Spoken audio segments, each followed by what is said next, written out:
प्रधानमंत्री नरेंद्र मोदी ने आज नई दिल्ली में कोविड-19 स्थिति की समीक्षा करने के लिए मुख्यमंत्री के साथ बैठक की।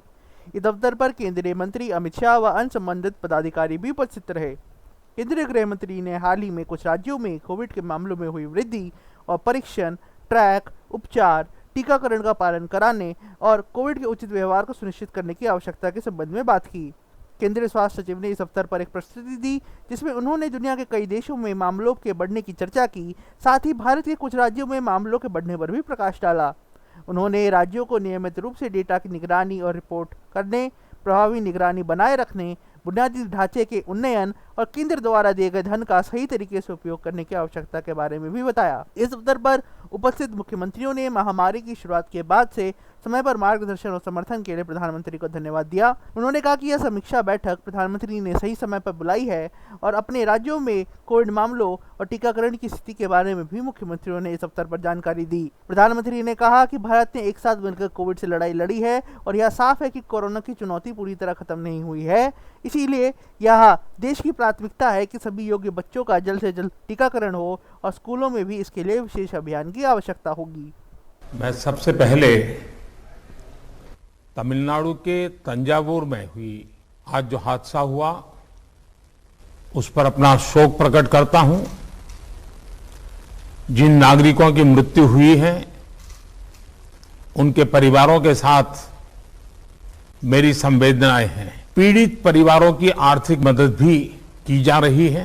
बीते 2 वर्षों में कोरोना को लेकर ये हमारी 24वीं मीटिंग है। कोरोना काल में जिस तरह केंद्र और राज्यों ने मिलकर काम किया उसने कोरोना के खिलाफ देश की लड़ाई में अहम भूमिका निभाई है। मैं सभी मुख्यमंत्रियों, राज्य सरकारों और अधिकारियों के साथ सभी कोरोना वॉरियर्स की प्रशंसा करता हूं। साथियों, कुछ राज्यों में से कोरोना के फिर से बढ़ते केसेस को लेकर हेल्थ सेक्रेटरी ने अभी हमारे सामने विस्तार में जानकारी रखी है।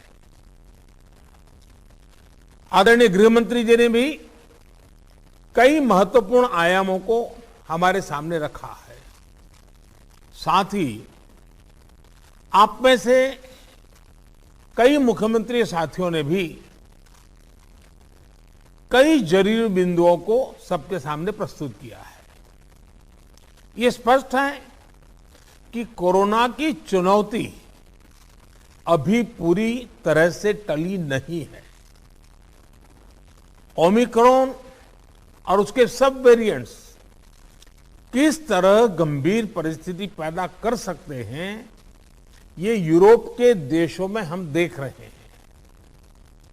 पिछले कुछ महीनों में कुछ देशों में इन सब वेरिएंट्स की वजह से कई सर्ज आए हैं।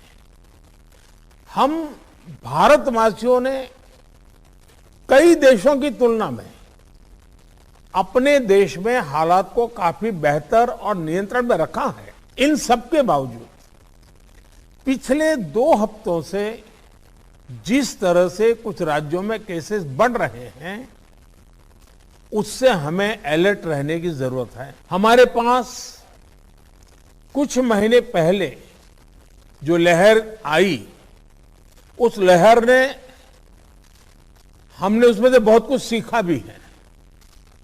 सभी देशवासी ओमिक्रॉन लहर से सफलतापूर्वक निपटे, बिना पैनिक किए देशवासियों ने मुकाबला भी किया।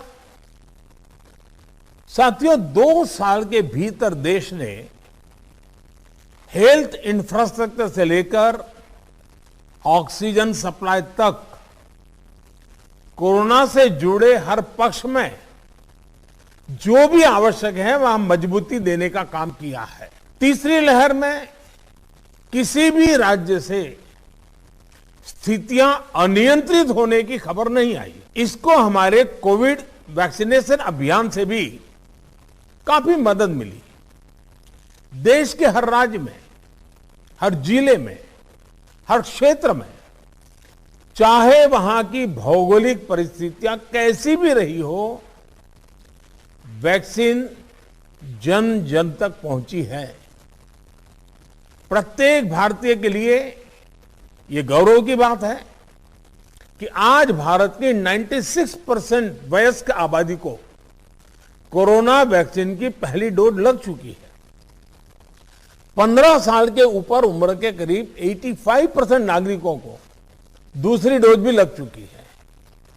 साथियों, आप भी समझते हैं और दुनिया के ज्यादातर एक्सपर्ट्स का निष्कर्ष यही है कि कोरोना से बचाव के लिए वैक्सीन सबसे बड़ा कवच है। हमारे देश में लंबे समय बाद स्कूल्स खुले हैं, क्लासेस शुरू हुई है। ऐसे में कोरोना केसेस के बढ़ने से कहीं ना कहीं पेरेंट्स के लिए चिंता बढ़ रही है। कुछ स्कूल्स में बच्चों के संक्रमित होने के मामले में भी कुछ न कुछ खबरें आ रही है, लेकिन संतोष का विषय है कि ज्यादा से ज्यादा बच्चों को भी वैक्सीन का कवच मिल रहा है। मार्च में हमने 12 से 14 साल के बच्चों के लिए वैक्सीनेशन शुरू कर दिया था। अभी कल ही 6 से 12 साल के बच्चों के लिए भी कोवैक्सीन टीका की परमिशन मिल गई है। आप सभी ने समय निकाला, इसके लिए मैं एक बार फिर आप सबका आभार व्यक्त करता हूं और हमेशा मैं आपके लिए उपलब्ध रहता हूं। कोई भी जरूरी सुझाव आपके होंगे तो मुझे अच्छा लगेगा। मैं फिर एक बार आप सबका बहुत बहुत धन्यवाद करता हूं। राष्ट्र सर्वप्रथम, राष्ट्र सर्वप्रथम, राष्ट्र सर्वप्रथम, राष्ट्र सर्वप्रथम।